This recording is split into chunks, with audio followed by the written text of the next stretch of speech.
Hello everyone, আমার ছোটো ব্লগে তোমাদের সকলকে স্বাগত। আজ সারাদিন কী করলাম চলো তোমাদের সাথে শেয়ার করে নিই। সকাল সকাল ঘুম থেকে উঠে দেখি আমার দুটো ছাত্রছাত্রী পড়তে এসেছে। ওদের পড়িয়ে নিলাম। পড়িয়ে নেওয়ার পরে দেখি কাকিমা চাউমিন বানিয়েছে। সকালের জলখাবারে চাউমিন আর মুড়ি দিয়েই খেয়ে নিলাম। আচ্ছা, তোমরা কি কখনো চাউমিন দিয়ে মুড়ি খেয়েছো? যদি খেয়ে থাকো অবশ্যই জানিও। আমার তো বেশ ভালোই লাগে। আজ আমার মায়ের শরীরটা তেমন ভালো ছিল না। গিয়ে দেখি ছোটো বোনই রান্না চাপিয়ে দিয়েছে।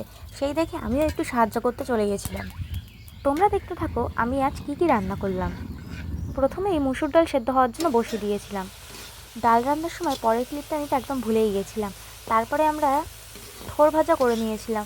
এটি আমাদের গাছেরই থোর, কালো জিরে দিয়ে করেছিলাম, বেশ ভালোই লেগেছিল খেতে। তারপরে কেটে রাখা বেগুন গরম তেলে ভেজে নিলাম এক এক করে। জানো তো, আমাদের বাড়ির সকলেরই প্রায় খুব শরীর খারাপ, তার জন্য রান্নাটা একটু হালকা পাতলার মধ্যেই রাখা হয়েছে। আর বেগুনটা এরকমভাবে ঢেকে রান্না করলে তাড়াতাড়ি হয়, তাই আমিও সহজ পদ্ধতি অনুসরণ করলাম। রান্নার পর্ব শেষ করে পড়াতে চলে গিয়েছিলাম। আজকে তো পড়ানোর সময় দুষ্টুমি কম করেছে। তারপরে বাড়িতে এসে স্নান করে খেতে বসে পড়েছিলাম। তারপরে এই থোড় ভাজা দিয়ে মেখে নিলাম ভাত। আসলে থোড় ভাজাটা খেতে আমি খুবই ভালোবাসি। তারপরে উচ্ছে দিয়ে যেই ডালটা করেছিলাম সেটা দিয়ে খাওয়া শুরু করলাম। আর উচ্ছেটাও আমাদের গাছেরই ছিল। তার কিছুক্ষণ পরে মৌসুমী লেবু কেটে খেয়ে নিয়েছিলাম। রাতে একটা অনুষ্ঠান বাড়িতে নিমন্ত্রণ ছিল, তো সেখানে গিয়ে রাতের খাবার হলো। আজকের মতো টাটা।